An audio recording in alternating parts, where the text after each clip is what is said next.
Okay, today we're talking about Chapter 5, Section 6, Applications of Rational Equations and Proportions.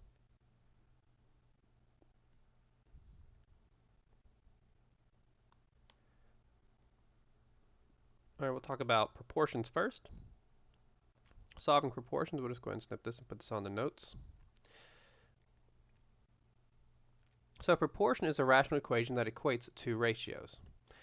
The ratio of a to b is a over b, right? And of course, if b is not equal to 0, it can also be expressed as a and then colon b, or a divided by b. Okay, it's the same thing as ratio and proportions. An equation that equates two ratios or rates is called a proportion. Therefore, as long as b is not equal to 0 and d is not equal to 0, then a over b is equal to c over d is a proportion. Right? And the way we solve this is exactly what we've done for the past two sections. Just find the least common denominator, probably more than two sections. Find the least common denominator and just simply solve. So solving proportions are pretty easy. So we've got 5 over 19 is equal to 95 over y. Right? Now there are a couple ways to go about doing this. However, I think the easiest way would just simply be to find the least common denominator. Well, the least common denominator here is pretty easy. It's there's only my only my pen's not, there we go. My only denominators here are 19 and y, so therefore my least common denominator is going to be 19y. Okay. And I've got 5 over 19, that's equal to 95 over y. If we distribute here, the 19's cancel, so we end up with a 5y.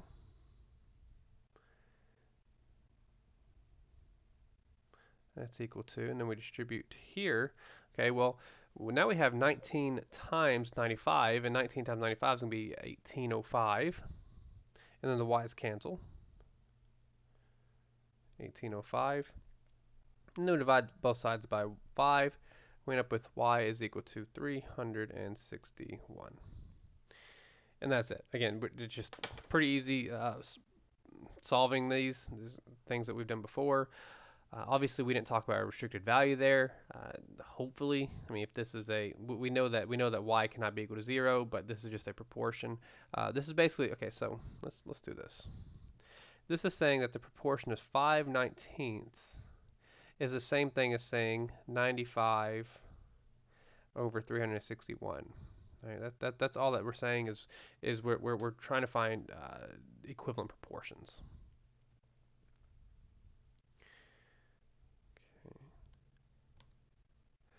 Next, we could talk about cholesterol.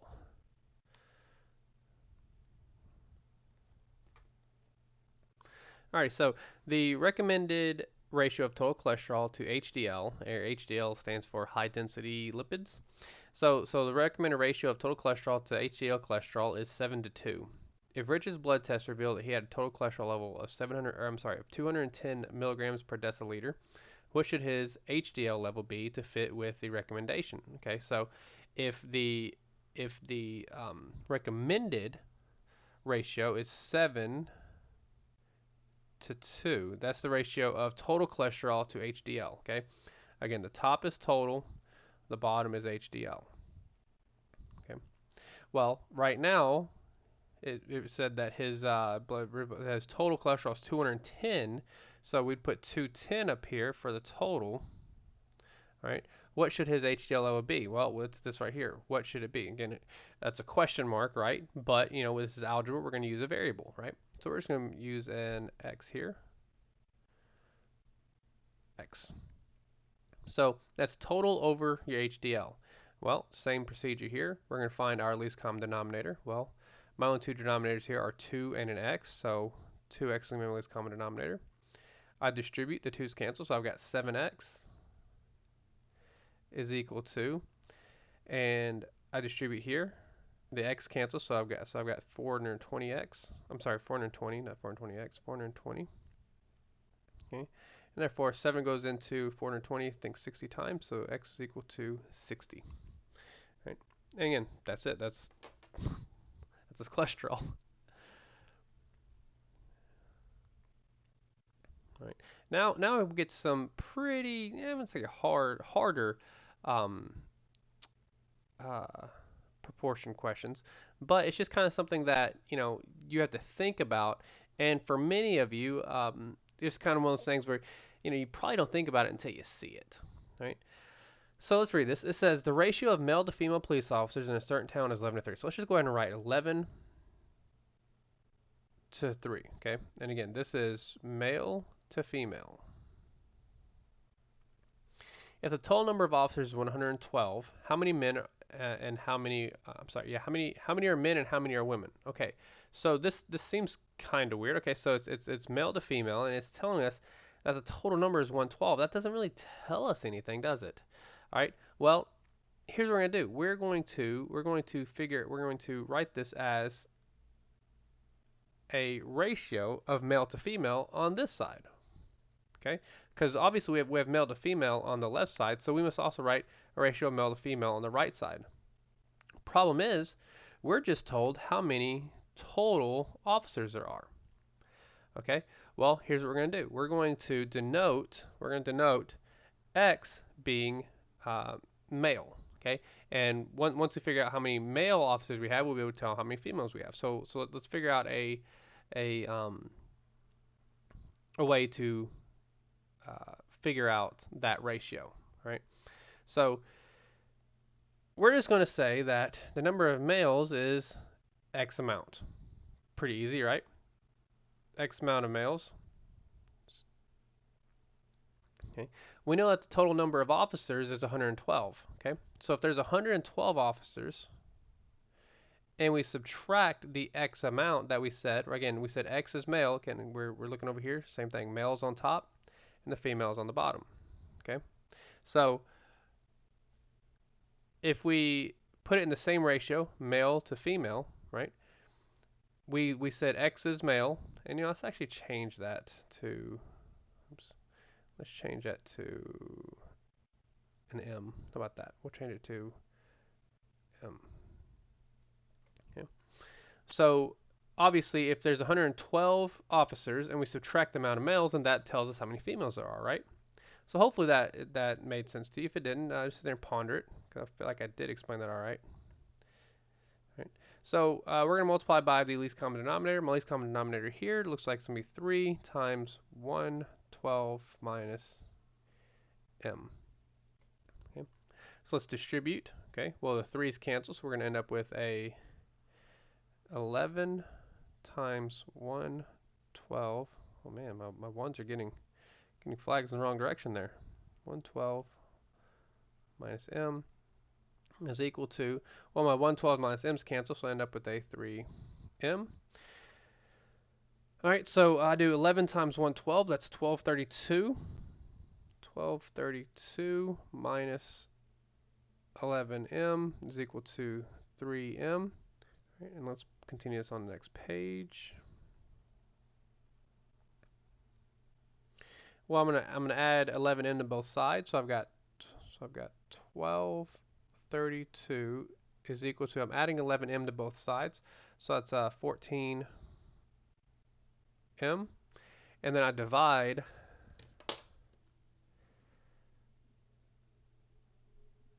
1232 divided by 14 is 88, so I end up with 88 is equal to m. So there are 88 males on the police force, and how many do we total? We say 112. So if there are 88 males, then we know there are 24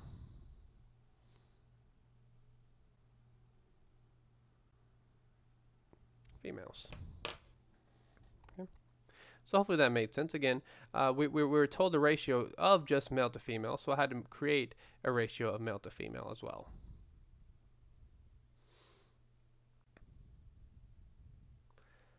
Okay, so similar triangles. You've probably ran into this a couple of times, at least in high school. Similar triangles. Proportions are used in geometry with similar triangles. Two triangles are similar if their corresponding angles are equal. Makes sense. In such a case, the lengths of the corresponding sides are proportional. In figure 5.5, triangles A, B, and C is similar to triangle XYZ, therefore the following ratios are equivalent. Okay, so since our angles are equal, Since angle big A is the same as angle X, big B is the same as angle big Y, and big C is the same as angle big Z, then the proportion of the sides, all right, little a to little x, little a is right here, to little x, little b to little y, so little b to little y, and then of course little c to little z, so little c, little z. Since our angles are the same, we have similar triangles. The proportion of the lengths are going to be the same. Okay, so let's do an example of that. It would help to draw a tree here. So let's go ahead and snip our tree.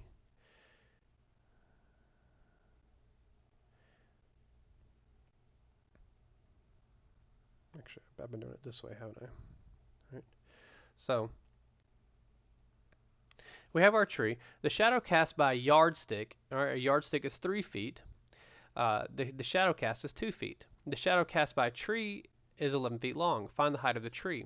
Okay. Well, since in this case we know that they're both at 90-degree angles, right? And we're going up, and so we're going to have a similar triangle. We're going to have a right triangle, a right angle triangle. Okay. So if we're looking for the ratio here, well, the ratio, and we can see easily here, the yardstick being 3 foot tall and casting a shadow of 2 feet, well, we're going to put this ratio as simply a 3 to 2. And that's equal to, well, we don't know how tall the tree is, but we know that the shadow is 11 feet. Maybe I can fix that up a little bit. 11 feet. Okay, and we'll just put an X for this. Well, now we just we do what we did on the first 2 examples, right? This is pretty simple. We're going to multiply by the least common denominator. The least common denominator looks like it is a 22. Okay, right? So, yeah. So, does that make sense? Yeah, I guess so. Okay, so we do this, and then we end up with, we distribute here. So 22 times 3 is 66. 66 times, I'm sorry, 66 divided by 2 is 33. So we've got 33 here. And that's equal to, well, we distribute this 22 over, so we end up with a 22x over 11, or in other words, 2x. So we have is equal to 2x. And then let's put a little arrow here. We divide both sides by 2. We end up with 16 and a half. So 16.5 is equal to x, and that's my solution. Right? My tree is 16 and a half feet tall. Again, I just follow along with the proportions, and that's it. Right. All right, so this is distance, rate, and time. So before we talk about distance, rate, and time, actually, let me see if it talks about it above there.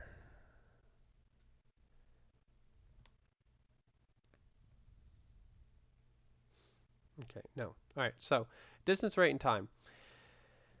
We are, believe it or not, we're pretty darn familiar with distance, rate, and time because, well, I mean, I'm pretty sure many of you have walked or run or driven, right?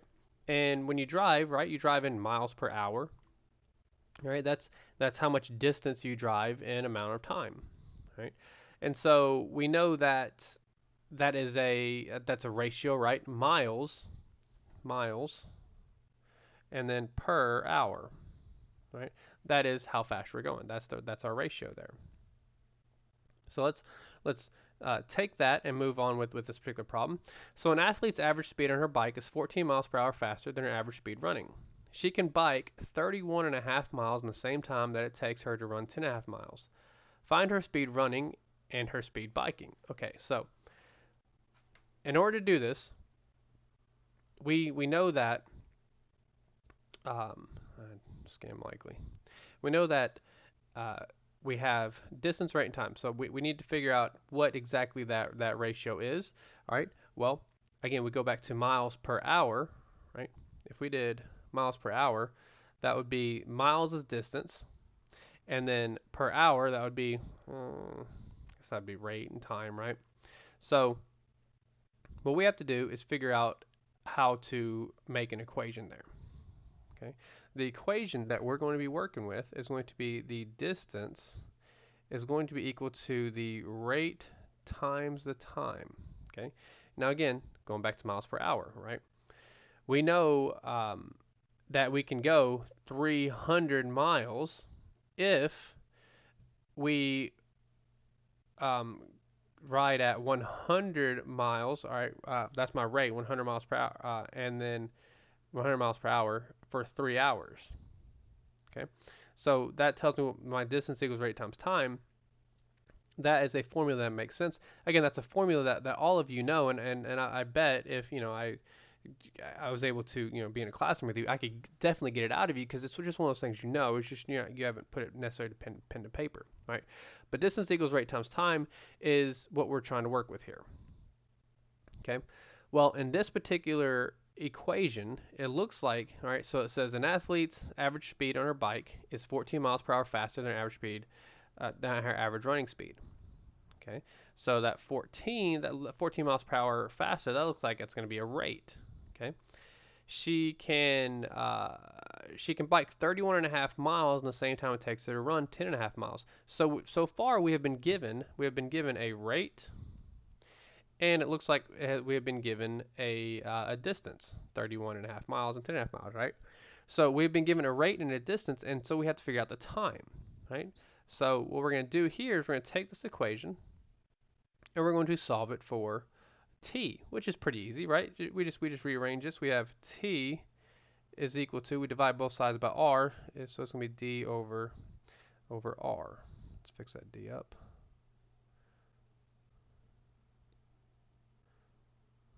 Okay. And actually I don't like that format. Let's do it this way. Let's put it in blue. What I say? We're trying to find t is equal to d over r. Shoot, I'm trying to make this look nice. T is equal to, gotta have enough space up there, d over r. Okay, so again, just kind of recap. Since we had been given a distance and we had been given a rate, all we would do is figure out t, right? Since we were given both of those variables. So let's go ahead and solve this, all right? So if we have, we're going to break this down into two equations. One of them is going to be d over r, and one of them is going to be d over r, okay? Because that's what we're doing. We're going to solve this proportion problem. Well, let's start with one of them over here. Let's start with the left side here. All right. So we'll start with her running. Let's start with her on a bike. Now let's start with her running. All right. So she's her distance running is 10 and a half miles. 10.5. Again, that's the d. That's on numerator. And her rate, all right, we don't know what her rate is. It's just going to be x. Okay. Well, that's her running. That's pretty easy, right? Next up, we're going to talk about her being on a bike. All right, well, what's her distance on a bike? Well, that's 31 and a half. And what's her rate on the bike? Well, her rate on the bike, as we read up here, is 14 miles per hour faster than her running. So we're going to say her running, which was x, so we said over here, plus the 14 miles per hour faster. And that's it. We have set up the word problem. Now, obviously, we're going to go through and solve it, but we have set up the word problem. That was it. Maybe I over-explained, but if not, I mean, it's in a textbook as well. Okay, so that's obviously our greatest common denominator because these are all my only denominators. So let's go ahead and distribute here. So the x's cancel, so we end up with a 10.5 times x plus 14. And that's equal to the x plus 14's cancel if I distribute here, so I end up with a 31.5x. Okay, then we're going to snip this, put it on the next page. All right, let's distribute the 10.5. So we've got 10.5x plus, so 14.7, so 147 is equal to 31.5x. Let's go ahead and subtract 10.5 from both sides. So we've got 147 is equal to 21x, and therefore we end up with 21 is 7. Yeah, so I've got 7 is equal to x. Okay. Now, what was x? What did we say x was? Well, we said x was the denominator down here, which is going to be how fast that she ran. Right? So she runs at 7 miles per hour, and if she bikes 14 miles per hour faster, well, then that means she bikes at 21 miles per hour, right? So she runs at 7 miles per hour, and she bikes at 21